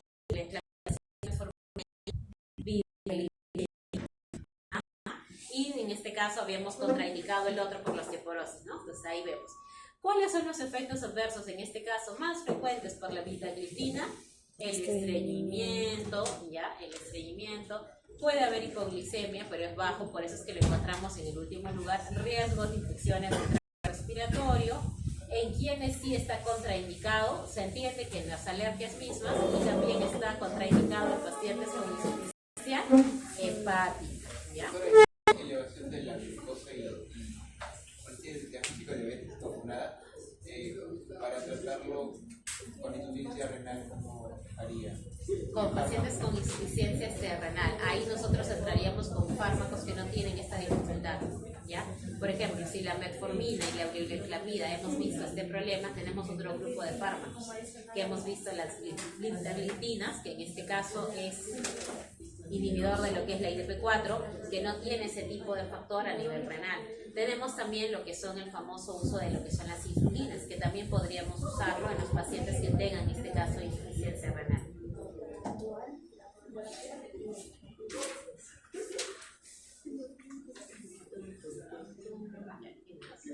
Acá hay otro, la salogliptina, no, el de acá, vidagliptina.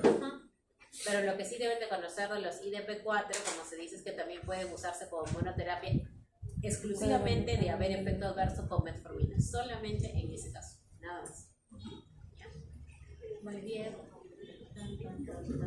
Ajá, líneas de tratamiento. Sí está, creo que sí está. Creo que sí. Entonces acá de igual manera tenemos los tipos de tratamiento. Pero eso de diabetes tipo 1.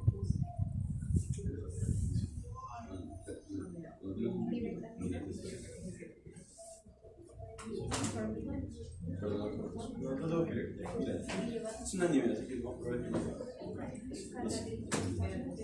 Criterios diagnóstico de diabetes mellitus tipo 2. Eso es algo que sí tienen que conocer, sí. ¿Ya? Glucosa en ayunas, valor de corte mayor o igual a 126 miligramos decilitros. Ellos sí, en este caso estamos hablando de una diabetes. Todos los valores para abajo, ¿qué serían?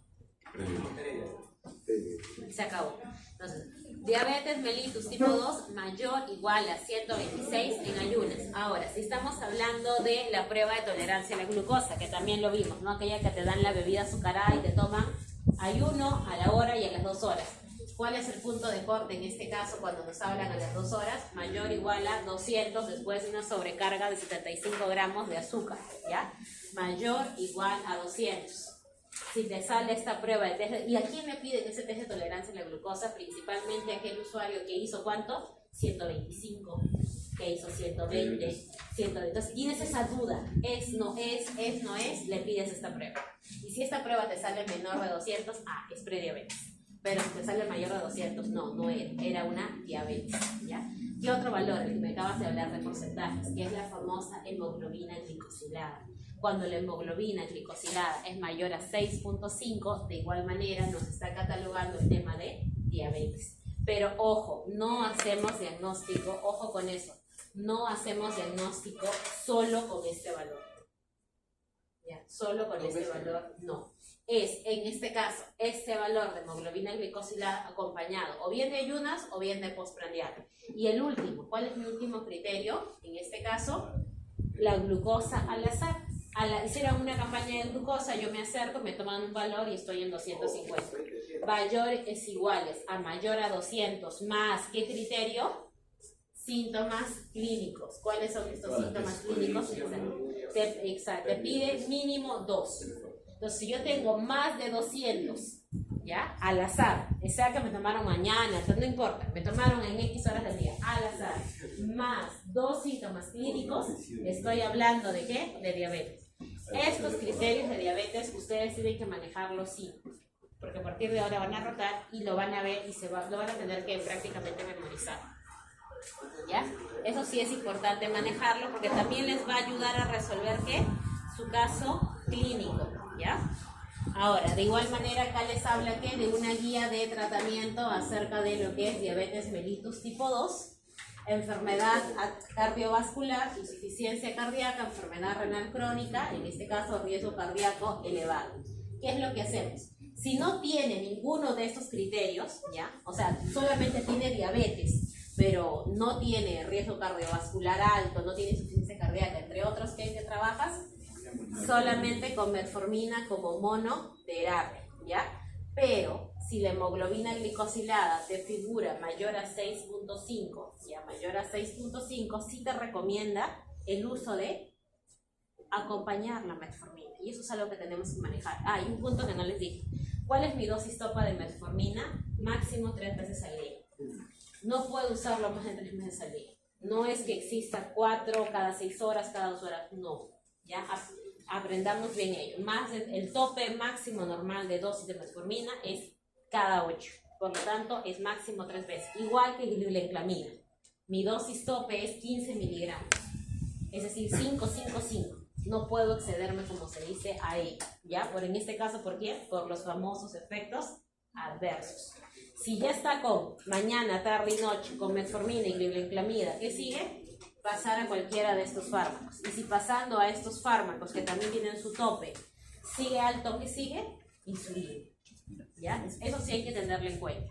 En el caso de nosotros, sea Minsa o Exsalud, si no tenemos, si está tomando glibenclamida 3 y metformina 3, ¿a dónde pasamos? Ajá, ya está con tope máximo en las 3.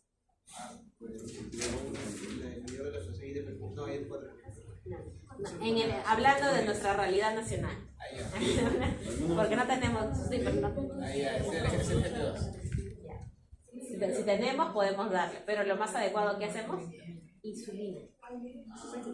Entra nuestra famosa insulina NPH. De estos fármacos, los que tengo. De manejo con la NPH sí podemos usarlo de manejo continuo. ¿Por qué? Porque tenía un efecto de hasta 24 horas.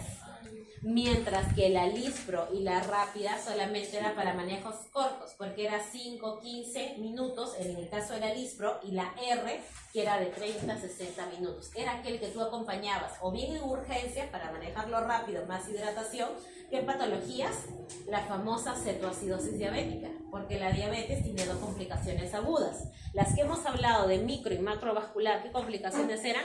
Crónicas. Pero las complicaciones agudas, ¿cuáles son? Cetoacidosis diabética y el famoso coma diabético, ¿no? Entonces ahí el manejo es netamente ¿con quién? Con insulina, su nombre lo dice, es agudo, no puedo cambiar de otra forma.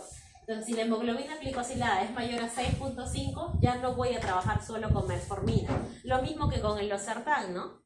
Y el enalapril. Yo trabajo con el losartán y el enalapril como monoterapia. Pero si mis valores de presión arterial no controlan, no lo voy a dar un medicamento. Entonces, y acá te ponen los grupos con los que mencionamos, ¿no? Inhibidor de la SGLT2, los IDP4, los derivados de sulfodiurias, de glibenclamida, análogos de los receptores de la GLP1 y las tiazolonidolas. ¿Cuál es la finalidad? Tener ese valor, en este caso, menor a 6.5, ¿no? O máximo 6.5. La pregunta es, y acá no está escrito, ¿qué te dice la ADA? Es en todos casos. Si yo tengo 85 años y soy diabética hace 10, ¿voy a llegar a este valor? No, es 7.5. 7 hasta 8. Eso, por lo tanto, tenemos que individualizar en el caso de nuestros adultos mayores. Porque si me presionan para que yo llegue a eso, ¿qué va a ocurrir? Hipoglicemia. ¿Ya? Entonces hay que tener en cuenta con ese valor de corte. Ahora, ¿qué ocurre si yo tengo un diabético?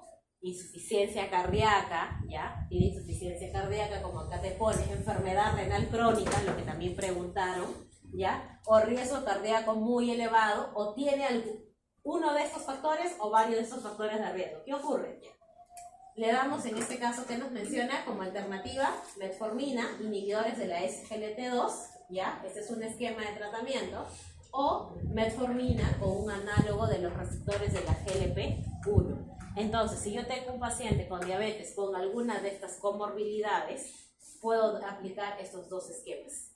O bien metformina con CGLT2, o bien metformina con análogo del receptor de GLP1. De igual manera, que me pone, ¿qué ocurre si usando cualquiera de estos 2 esquemas el paciente con diabetes más factor de riesgo cardíaco no llega al valor objetivo? No llega a lo que es su hemoglobina glicosilada adecuada. ¿De qué te habla? En caso llegue lo que te mencioné hace un momento cuando me mencionaste la falla renal, ¿no? Insulina. ¿Ya? Añadir insulina en este caso, y acá nosotros trabajamos con qué insulina les decía, o bien glargina o bien NPH, pero glargina es solamente grupos responsables, no todos lo cumplen. Así es. Muy bien, y esto también, y esta insulina puede ser también añadida con fármacos vía oral. ¿Qué fármaco en este caso de lo que es la vía oral? Podemos continuar con los de la GLP1, ¿ya? Entonces hay que tener en caso en cuenta ahí. Muy bien, GLP-1, GLP-2, GLP-4, igual nos habla de insulina basal. Ya. Ahora les voy a buscar esto de acá.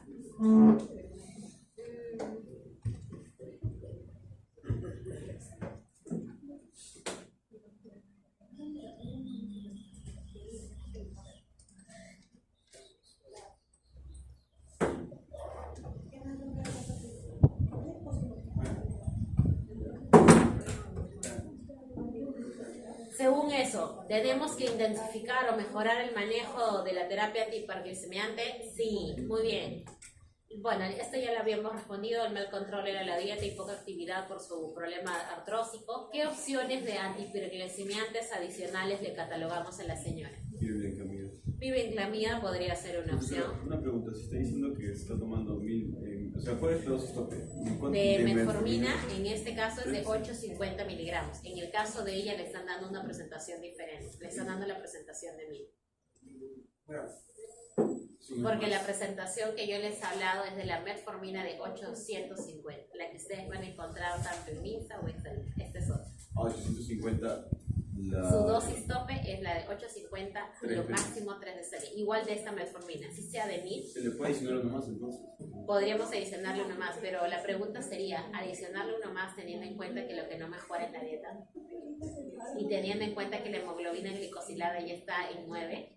¿Qué es lo que nos decía nuestro esquema de tratamiento? Mejor le adicionamos otro fármaco, porque la señora no está cooperando. La señora no está cooperando, entonces, además es hipertensa. Tiene problemas en este caso, le están dando atorvastatina en baja dosis, pero le están dando. Entonces, más que yo arriesgarme a darle un aumento de dosis, ¿qué podría hacerlo? ¿Qué más le haría? Yo le daría personalmente un aumento de dosis a mañana, tarde y noche, más que bibenclamida. Una pregunta de un tratamiento no farmacológico. ¿Por qué dice que la cirugía bariátrica llega a ser por salud, pero no por eso? ¿Quieres tener algo de que ver con Sí, suponían, sí, porque sí se ha visto casos.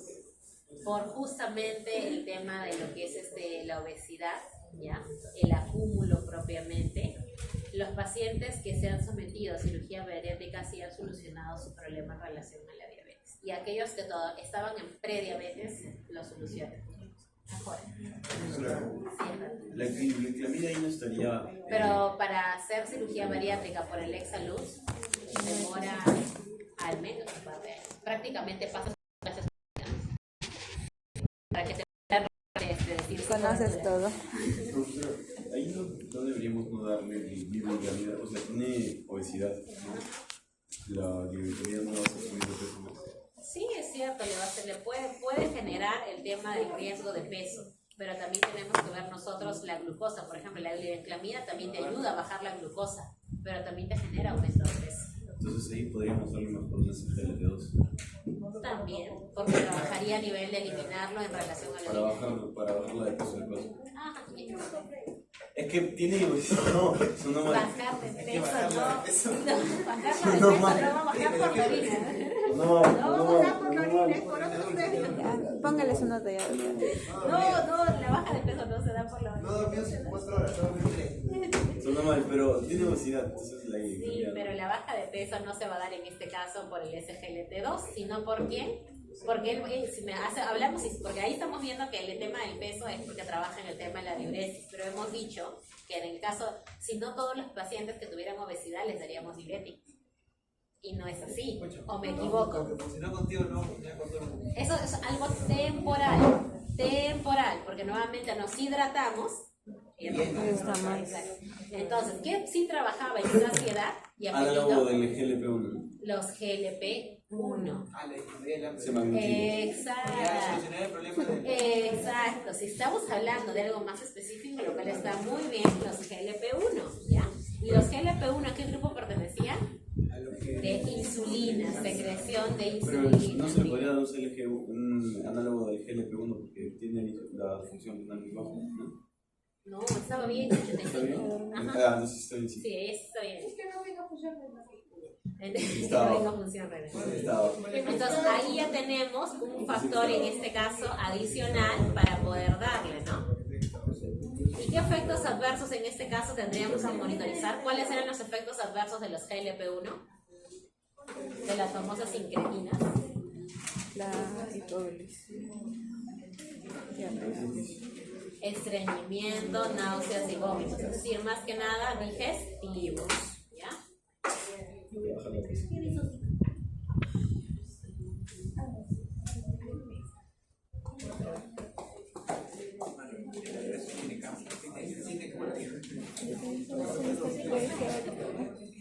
Me has pegado tu sueño porque estaba mamando. Es que yo no quiero otra vez porque me dañé la noche. Y me levanté temprano a llamar a Haití. Y yo pensando que yo dije, cuando tú dijiste, ¿con qué hojas? Mucho, no me he hecho cortar la cara. Es que yo no tengo café como mi papá y mi mamá. Yo me dije, no me la comprar, yo tengo mis bloqueos de hojas. Y no me hicieron. Y yo tenía ese nomás, yo dije, voy a traerme con una atribución.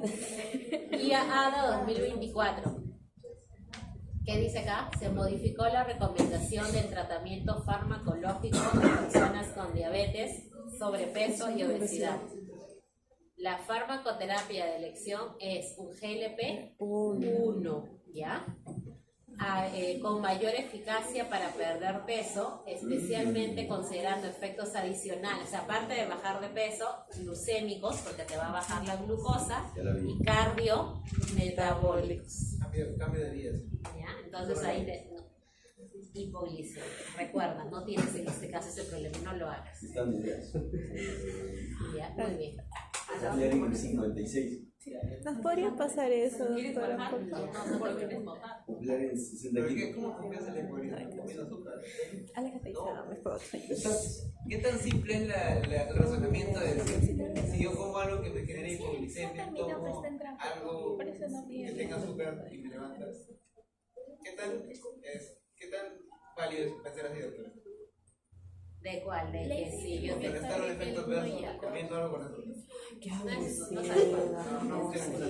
Yo le di por eso nuestros abuelitos que hacen cuando se ve con glileclamida, ya no le seguimos dando glileclamida porque no sería adecuado.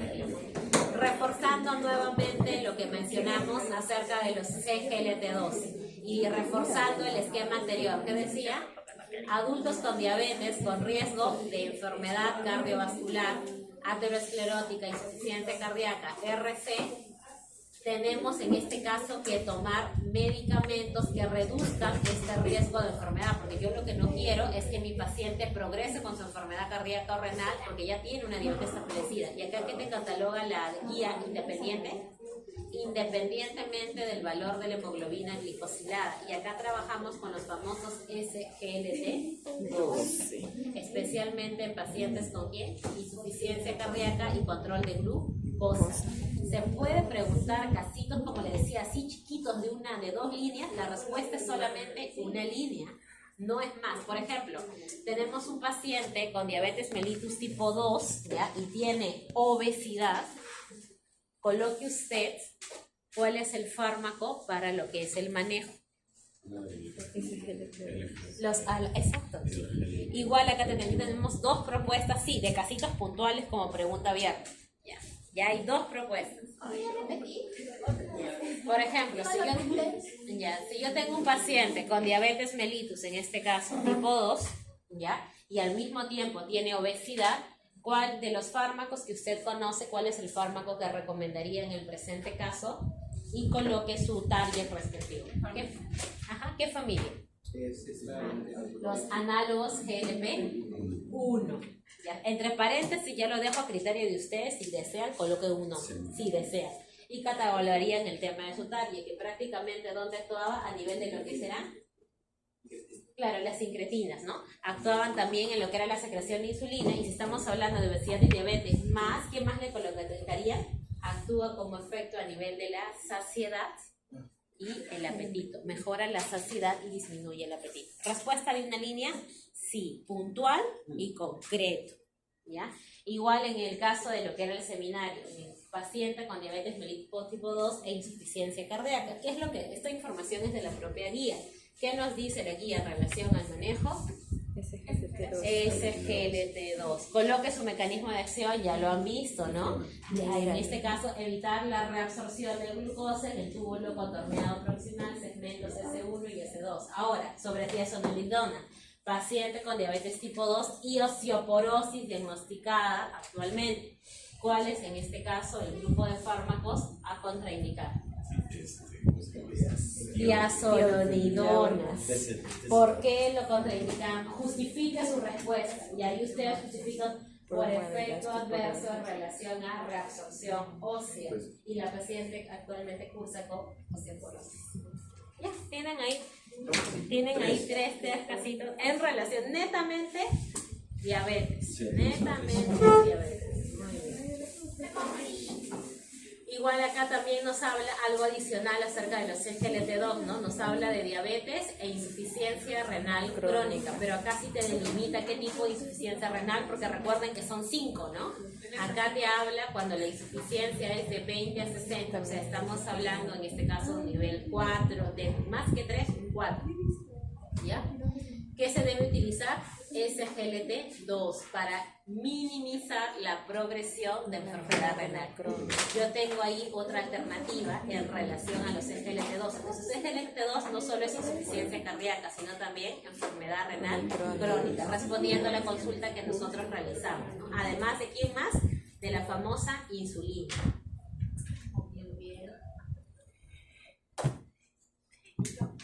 Ahí hay otro fármaco, la famosa GLP-1. Pacientes de diabetes mellitus tipo 2 y RC avanzada con tasa de filtración menor a 30, que se requiera controlar la glucosa, podemos agregar además el SGLT2 o el GLP-1. No se puede dar combinados, ¿no? No, en este caso, o bien damos uno al dos. Se relaciona al esquema que vimos anteriormente. Porque dije, oh, qué flojera.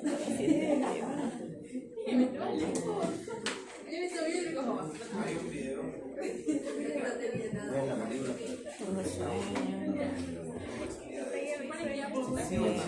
Yo estaba despierta, te vi.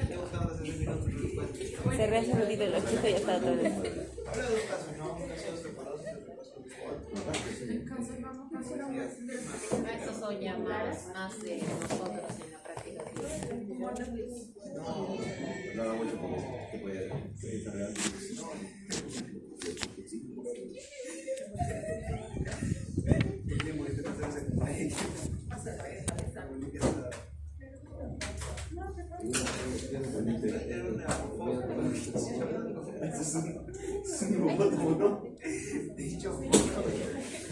No sé, yo no estoy veterinario. Yo sé, ya no cambié de página, ya estaba rayando, estaba rayando tu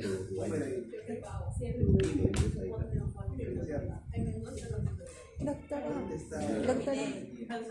ahí decía que la metformina y la glibenclamina no se deben utilizar en primera línea. Ahí, ahí.